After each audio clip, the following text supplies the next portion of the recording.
Hey everyone, welcome back to another YouTube video, and in this video I'll be showing you guys how to fix or unlock Wells Fargo's mobile account locked.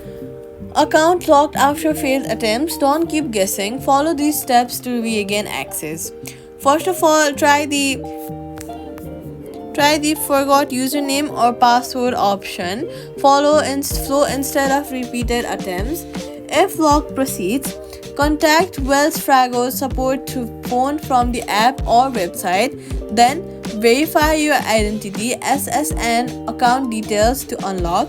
Reset password and re-enable security settings. Make sure the password that you are resetting is a stronger one so people don't have access to your privacy. Consider adding phone or email verification to avoid future locks. Avoid multiple login attempts within minutes. Wait 10 to 15 minutes between tries, and that's it. Subscribe for more quick fixes.